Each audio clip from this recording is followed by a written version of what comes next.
నేను ఈరోజు కూడా చెప్తా ఉన్నా, తప్పు చేస్తే ఖచ్చితంగా నిలదీయండి. ఎవరైనా కూడా, మీడియా మిత్రులనే కాదు, ఎవరైనా కూడా తప్పు చేస్తే నిలదీయండి. ఎవరినైనా మా కార్యకర్తలను కానీ, లీడర్స్ని కానీ, నన్ను కానీ, మా పార్టీ ఆఫీస్ వాళ్ళని కానీ, ఎవరినైనా కూడా తప్పు చేస్తే నిలదీయండి. తప్పు లేకుండా అక్కడ జరగని తప్పును తప్పు చేశారని చెప్పి ఫ్రేమ్ చేసి ఒక ఫేక్ ప్రచారం చేయడం అనేది దయచేసి మీరు ఆపాల్సిన అవసరం ఉంది.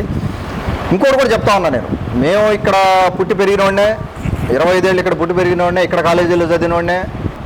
ఎవరైతే ఉన్నారో ఈ బ్లాక్ మెయిలర్స్, ఈ బచ్చా బ్లాక్ మెయిలర్స్, ఒకరిద్దరు బ్లాక్ మెయిలర్స్ నాకు తారసపడ్డారు ఈ రీసెంట్ కాలంలో. ఆ ఒకరిద్దరు బ్లాక్ మెయిలర్స్ను కూడా ఎదుర్కోలేకుండా నేను లేనేడా. అంత పిచ్చోడిని అయితే కాదు నేను. వాళ్ళకు భయపడే అంత ఇది కూడా నా దగ్గర లేదు. మాకేం చేయాలో నాకు తెలుసు. ఆ బ్లాక్ మెయిలర్ ఎవరి కంట్రోల్ వాళ్ళు ఉండాలి. ఏం చట్టాలు ఉన్నాయి, చట్టపరంగా ఏం చేయాలనేది దాన్ని చట్టపరంగా వెళ్ళొచ్చు, ఒక పద్ధతి ప్రకారం చేయాలి. నాకు తెలిసి ఉదయగిరి నియోజకవర్గంలో ప్రతి టీడీపీ కార్యకర్త, ప్రతి ఉద్యోగి, ప్రతి టీడీపీ నాయకుడు, లేకపోతే ఆడపడుచులు కానీ, ప్రజలు కానీ అందరూ హ్యాపీగా ఉన్నారు. ఒక పెద్ద మనిషి లేరు హ్యాపీగా. ఒక పెద్ద మనిషి ఒక ఆయన హ్యాపీగా లేడు. ఆయనతో వచ్చినాయి తిప్పలన్నీ ఇక్కడ. సో అదొకటి మనం అబ్జర్వ్ చేసుకొని మనసులో పెట్టుకొని దాన్ని బట్టి అందరూ హ్యాపీగా ఉన్నారు ఇక్కడ. నాకు కావాల్సింది ఏమీ లేదు.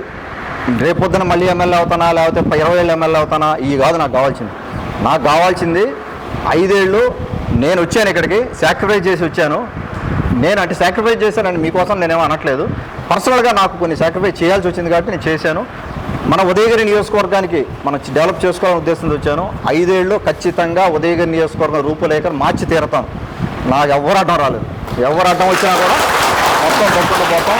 సో అది జరిగి తీరుతుంది. అది ఎన్ని చేసినా కూడా నేను అసలు ఇన్ని రోజులు కూడా ఏం ఫోకస్ కూడా లేదు వీటి మీద. నా మీద ఏదన్నా అలిగేషన్స్ వచ్చినా, ఆరోపణలు చేసినా, అవి చేస్తున్నా కూడా ఇంకొకటి మళ్ళీ పెద్దవాళ్ళు, సార్ వాళ్ళు కానీ, పెద్ద సార్ కానీ, తెలుగుదేశం పార్టీ నాయకత్వం కానీ నన్ను ఏదో మందలించిందని ఎవరు చెప్పారు మీకు? చెవులు చెప్పారా? ఎవరన్నా చెవులు చెప్పారా?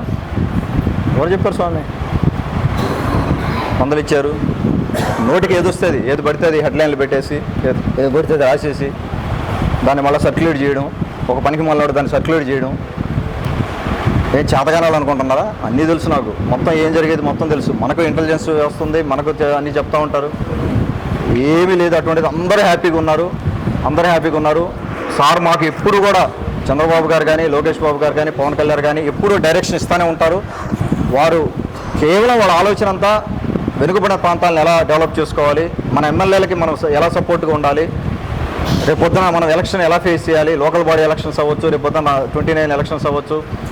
సారు పొద్దులొస్తూ చెప్పేది ఏంటంటే, మనం చేసింది చెప్పుకుందాం, గ్రౌండ్ లెవెల్కి తీసుకెళ్ళాలి, వీలైన ప్రోగ్రామ్స్లో పార్టిసిపేట్ చేయండి, గ్రౌండ్ లెవెల్కి వెళ్ళి తీసుకోవాలని చెప్తూ ఉంటారు. ఆ విధంగా మనం ముందుకు పోవడం జరుగుతుంది. అందరికి కూడా, ముఖ్యంగా మీడియా మిత్రులు చాలామంది నెల్లూరు నుంచి కూడా రావడం జరిగింది.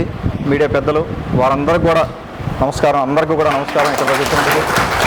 అలాగే నాయకులు అవ్వచ్చు, కార్యకర్తలు అవ్వచ్చు, ఇంతమంది ఓపిక కూర్చొని చెప్పినందుకు. ఇంతసేపు ప్రెస్ మీట్ పెట్టాలని కూడా అనుకోలేదు నేను, కానీ కొన్ని క్లారిఫికేషన్ ఇవ్వాలని మన వాళ్ళు ఫోర్స్ చేస్తూ ఉంటే ఇవ్వాల్సి వచ్చింది.